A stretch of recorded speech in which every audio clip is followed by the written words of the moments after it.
Olá, está no ar mais um Justiça do Trabalho na TV. O Brasil se tornou um exemplo das Nações Unidas para o combate ao trabalho escravo. No entanto, uma portaria publicada pelo Ministério do Trabalho pode dificultar o combate a esse crime. A portaria, que teve os seus efeitos suspensos pelo Supremo Tribunal Federal, muda o conceito de escravidão contemporânea no país. E para debater esse assunto, eu converso com Leandro Spindler Guedes, advogado da União, e Lucas Reis da Silva, auditor fiscal do trabalho. Doutor Leandro, Lucas, sejam bem-vindos. Obrigada pela presença no nosso programa. Bom, então, para a gente começar, eu gostaria que vocês falassem um pouquinho sobre o conceito de trabalho escravo contemporâneo adotado pelo Brasil, até para a gente entender melhor como é que ele se manifesta nos dias atuais. Vou começar com o doutor Leandro. Pois não. O trabalho escravo contemporâneo, ele não é de forma tão ostensiva como era no século XIX, no período da escravidão brasileira. Ele se manifesta de forma mais velada, menos ostensiva, de forma até mais sutil. Entretanto, diversas situações que são apuradas nos autos de infrações lavrados pelos auditores do trabalho verificam situações degradantes, repetidas.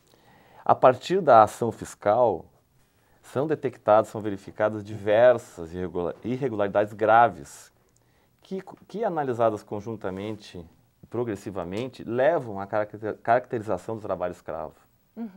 Exatamente, acho que são 4 situações, né, Lucas? O trabalho forçado, servidão por dívida, condições degradantes de trabalho e jornada exaustiva. Exatamente. Hoje em dia, o conceito de trabalho escravo está materializado no artigo 149 do Código Penal. O artigo 149 do Código Penal, ele traz o conceito de trabalho escravo e ele é fruto de uma construção histórica da sociedade brasileira, que entendeu que essas são as piores formas de trabalho, que essas são formas de trabalho que devem ser eliminadas do contexto social brasileiro. E são 4 elementos que caracterizam o trabalho escravo no Brasil hoje, de acordo com a legislação brasileira, que é o trabalho forçado, a restrição à liberdade de locomoção, a jornada exaustiva e a escravidão por dívida. Esses 4 elementos, apenas um deles, ele já caracteriza o trabalho escravo. Então, não precisa ter os 4 elementos.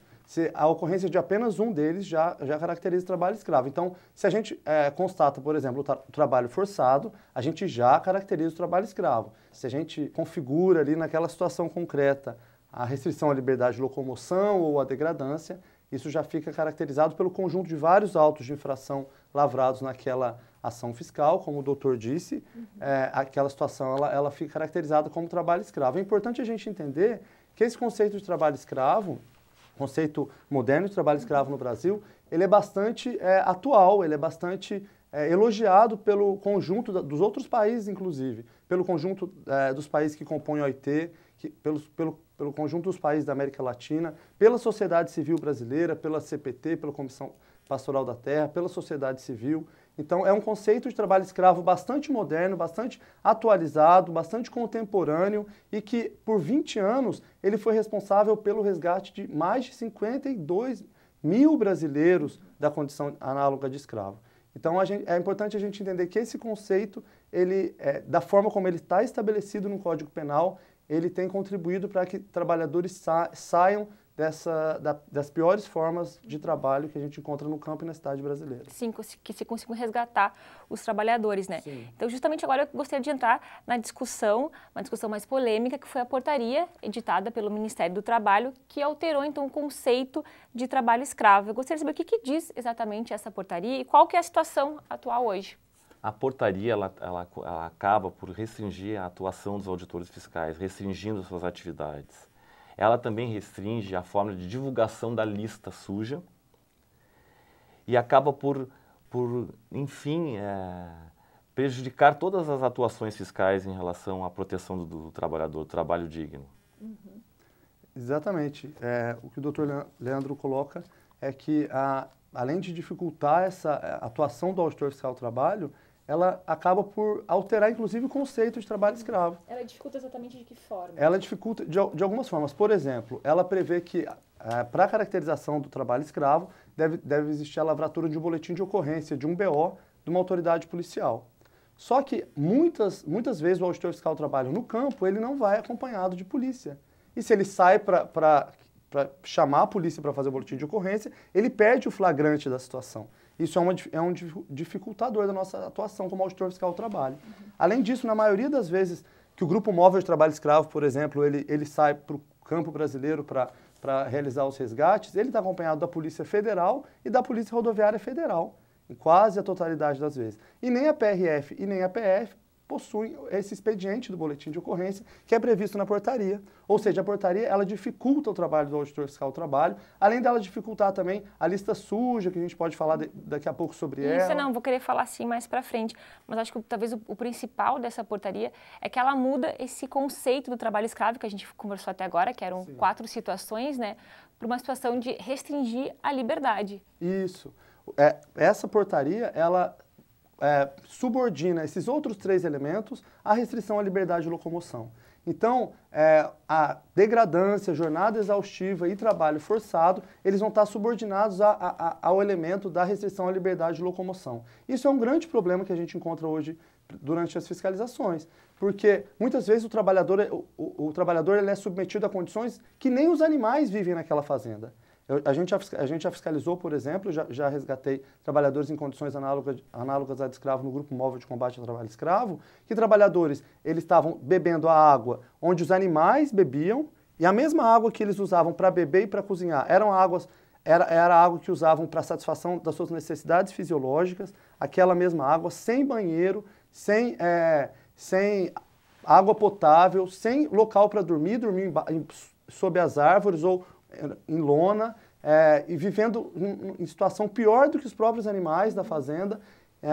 Muitas vezes a gente já percebeu trabalhadores que trabalhavam por 2 anos e meio, a gente já resgatou trabalhadores assim em um estado brasileiro, trabalhadores trabalhando por 2 anos e meio, sem férias, sem descanso semanal remunerado, numa jornada de 16 horas por dia. E esses trabalhadores, de acordo com essa portaria nova, não seriam considerados trabalhadores em condições análogas a de escravo, porque não existe necessariamente restrição à liberdade de locomoção. Muitas vezes o trabalhador é colocado no meio do mato, sem condição nenhuma de sair, mas a porteira está aberta. Então, essa situação ela não é restrição à liberdade de locomoção, isso que tem que ser bastante dialogado com a sociedade. Nesse momento de desemprego que passa os 14 milhões, nesse momento em que o trabalhador brasileiro ele está mais fragilizado, as normas elas têm que existir para proteger o trabalhador dessa situação e não para justificar que essa situação ocorra ainda mais no campo.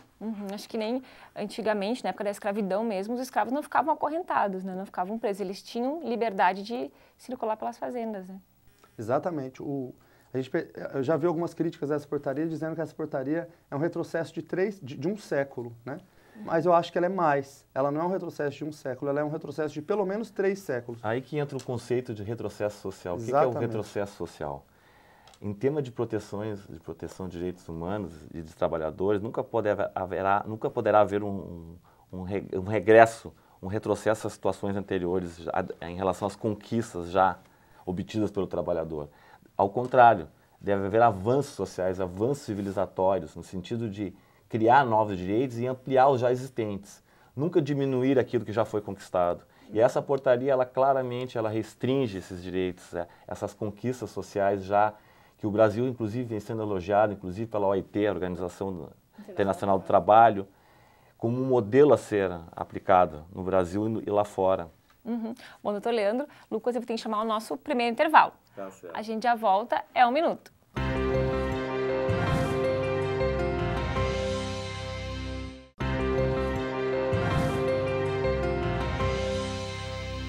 Estamos de volta para o segundo bloco do programa de hoje, que entrevista o advogado da União, Leandro Spindler Guedes, e o auditor fiscal do trabalho, Lucas Reis da Silva.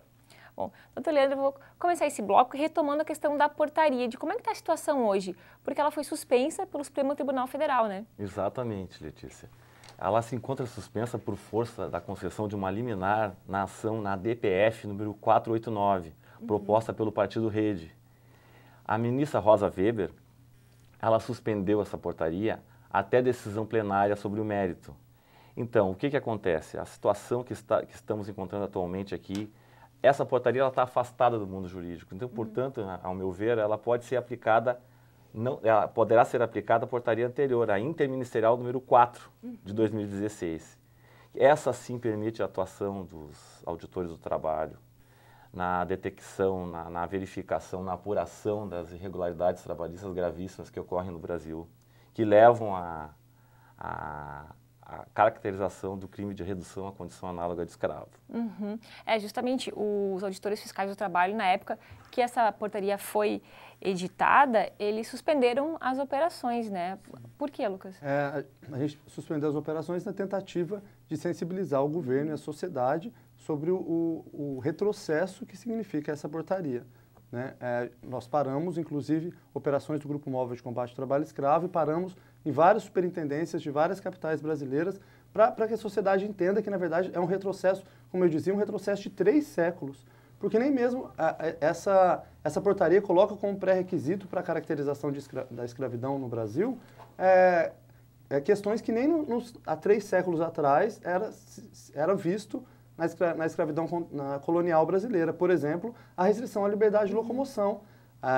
Acho que é uma das principais exatamente. Questões, né? Porque mesmo com toda a face nefasta da escravidão colonial e todos os problemas que ela significou para a gente, os trabalhadores escravos daquela época, eles tinham livre trânsito entre uma fazenda e outra, algumas figuras podiam adentrar a casa grande, e essa portaria prevê que nos dias de hoje, para se considerar alguém escravo, ele tem que ter a sua liberdade de locomoção restringida. Então, ela coloca um elemento que nem na escravidão colonial ele existiu. Então, essa portaria ela é um retrocesso de pelo menos 300 anos na história do Brasil, na história do combate ao trabalho escravo no Brasil. Inclusive, nesse ponto, Lucas, a ministra Rosa Weber, ela consolidou um entendimento que já vinha sendo aplicado pelo Supremo Tribunal Federal em relação à interpretação do artigo 149 do Código Penal, que é o crime de redução à condição análoga de escravo. Ela, em síntese, ela diz que não pode haver trabalho escravo somente na situação de cerceamento de liberdade de ir e vir, na privação da liberdade propriamente dita. Não há necessidade de estar literalmente preso, Sim. privado de sua liberdade. E um dos preceitos fundamentais que foi fundamento dessa decisão justamente é o princípio da dignidade humana. Além de outros princípios, como garantias fundamentais do homem e do trabalhador. Os objetivos fundamentais da República, como erradicar a pobreza, a miséria, a valorização do trabalho e a dignidade da pessoa, que é o preponderante nesse caso aqui. Além de princípios regentes da administração pública, diante da restrição ao trabalho dos auditores do trabalho, Sim. que tem sua competência, atribuições legais e constitucionais. E, portanto, não pode ser restringida, sob pena de voltamos ao retrocesso social. Uhum. Eu queria aproveitar e falar um pouquinho sobre o trabalho dos auditores fiscais, né? Porque há uma queixa muito forte, principalmente pelo setor ruralista, né? De que os auditores cometem determinados abusos durante as fiscalizações, constatando, por exemplo, que alguma condição de higiene, por exemplo, não atendeu de forma adequada os trabalhadores e que isso configura a dignidade do trabalhador. Como é que é essa questão? Como o doutor Leandro disse no primeiro bloco, a caracterização de condição análoga de escravo, ela depende de várias irregularidades que caracterizam a degradância. Então, é o conjunto das irregularidades que leva o auditor fiscal do trabalho a configurar a degradância no caso concreto. Não vai ser só a falta de um banheiro, mas vai ser a falta de um banheiro com a falta de água para o trabalhador ingerir, a falta de pagamento de salário, uma jornada exaustiva, falta de equipamento de proteção individual, o tratamento daquele trabalhador, que muitas vezes é tratado pior do que o próprio animal da fazenda. É o conjunto dessas situações que caracteriza a degradância no caso concreto. Tanto não é verdade que essa questão do abuso do auditor fiscal do trabalho, que a maioria das operações do Grupo Móvel de Combate ao Trabalho Escravo, ela acontece com vários auditores fiscais do trabalho. Inclusive vão auditores fiscais do trabalho, vão advogados da União com a gente, vão membros do Ministério Público do Trabalho, vão policiais. É uma equipe grande que trabalha no sentido de caracterizar o trabalho escravo. Então não é um auditor fiscal do trabalho. Além disso, depois de recebidos os autos de infração, depois de receber as multas, o empregador ele pode recorrer, ele pode se defender, ele tem o prazo recursal, ele pode se defender tanto na esfera administrativa, no próprio âmbito do Ministério do Trabalho, quanto numa ação judicial depois. no Poder Judiciário. Então ele tem várias formas de recorrer. Isso prova que esse argumento da abusividade do auditor fiscal do trabalho, ele não é fato, ele não é verdade. São alegações genéricas. São alegações genéricas sem fundamento. Depende de uma prova robusta. Eu acho que seria mais interessante se a bancada ruralista, ao invés de se articular para mudar o Código Penal brasileiro, seria mais interessante se ela se articulasse para acabar com a falta de dignidade do trabalho no campo. Isso seria muito mais interessante. Se a bancada ruralista entendesse o papel dela, entendesse que ela deve se articular, então, não para alterar o Código Penal, para justificar o abuso e justificar a submissão de trabalhadores a condições não dignas de trabalho. Ela devia se articular para acabar com o trabalho não digno no campo, nas cidades brasileiras. Isso seria mais interessante. Bom, agora eu queria trazer para a discussão a questão da lista suja, né, que também ela sofre algumas alterações aí por conta da portaria, né? Qual que é a novela em torno da divulgação da lista suja, ou não, doutor Leandro? A questão é muito polêmica, ensejou diversos debates, porque existe uma pressão muito forte do setor do agronegócio, como é chamado no jargão político a bancada ruralista, e pela mídia também é muito chamada, muito presente essa expressão, né? A bancada ruralista no meio político em geral. A questão é que eles exercem uma pressão muito forte justamente no Congresso, porque o setor do agronegócio é um setor muito lucrativo.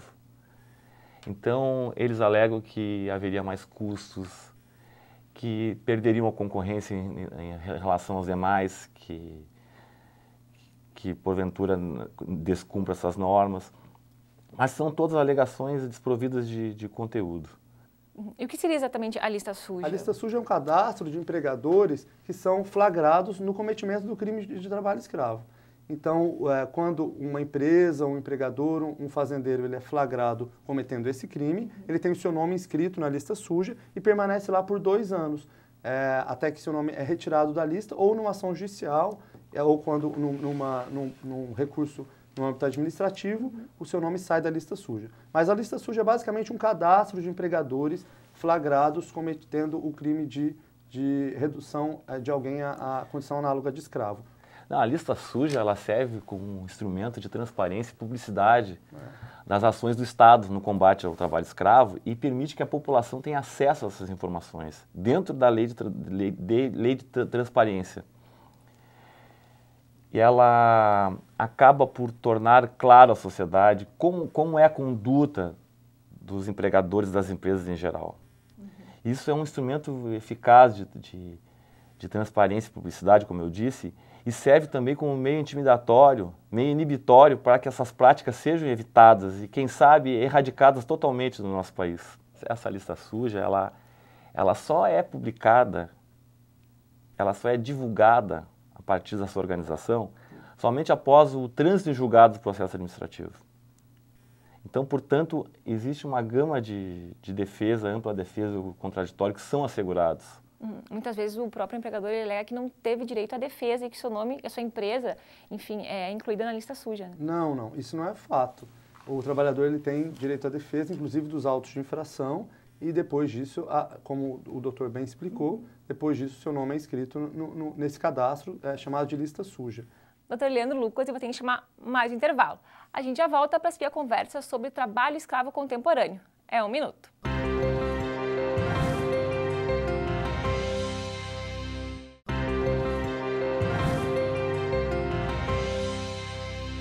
Voltamos para o último bloco do programa de hoje, que entrevista o advogado da União, Leandro Spindler Guedes, e o auditor fiscal do trabalho, Lucas Reis da Silva.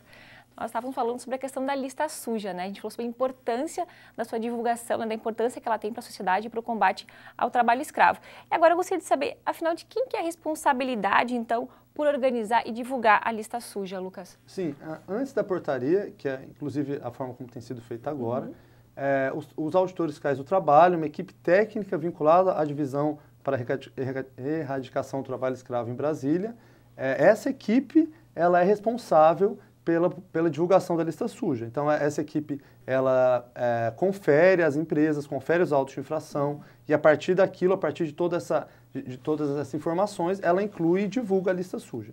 A portaria ela prevê uma mudança nesse procedimento. A lista suja passa a não ser mais competência do auditor fiscal do trabalho, um servidor do Ministério do Trabalho com competência técnica, mas ela passa a ser de competência do ministro, da pessoa do ministro. Isso a gente vê como muito problemático, porque isso vincula esse importante instrumento de combate ao trabalho escravo, que é a lista suja, à pessoa do ministro do Trabalho, com suas inclinações políticas e com suas inclinações pessoais. Então nós defendemos que a lista suja ela deve ser de competência do auditor fiscal do trabalho e dessa equipe técnica que trabalha exclusivamente na confecção e na divulgação da lista suja. Uhum. E hoje, qual que é a situação da lista suja? Ela tá, a população, as pessoas têm acesso a essa lista hoje? Hoje em dia, a lista suja ela tá suspensa. Desde que a pessoa faça um pedido para o Ministério do Trabalho, o Ministério do Trabalho divulga, naquele caso concreto, através do pedido, divulga a lista para a pessoa, para a entidade que solicitou. Uhum. Então, agora eu só queria voltar um pouquinho à questão do trabalho do Advogado-Geral da União, né? Qual que é o papel da AGU nesses autos de infração e em relação ao combate ao trabalho escravo? Bem, o papel da AGU, da Advocacia da União, representando judicialmente a União, ela tem um papel importantíssimo na defesa do interesse público primário. O que é o interesse público primário? É uma classificação adotada pela doutrina italiana, que vem sendo adotada pelo Brasil. E consiste basicamente, sintetiza-se nos fins, nos objetivos que cabe ao Estado promover, que é justiça, segurança e bem-estar social, que é de toda a coletividade, de toda a sociedade. Enfim, quando os empregadores, as empresas, não se conformam com a decisão administrativa, no processo administrativo que lhes foi assegurada ampla defesa contraditória, e acaba por finalizar com um julgamento pela procedência desse auto, eles ingressam em juízo. Uhum. Normalmente em juízo na Justiça do Trabalho. Objetivando que eles propõem uma ação, normalmente chamada, intitulada, ação declaratória de nulidade de auto de infração. Eles objetivam com isso de desconstituir esse auto de infração. Para anular os autos feitos pelos auditores fiscais do trabalho. Desconstituir. Alegam vícios formais, de modo geral, arbitrariedades por parte dos auditores do trabalho, desvio de poder, mas isso não vem sendo aceito pela Justiça do Trabalho. Uhum. Então a AGU ela vai sustentar a validade desses autos de infração. Defendendo os auditores fiscais. Exatamente, o direito primário subjacente, que é a proteção dos direitos humanos do trabalhador. Esse é o direito primário subjacente, que a AGU encampa essa defesa e vai sustentar a validade desses autos.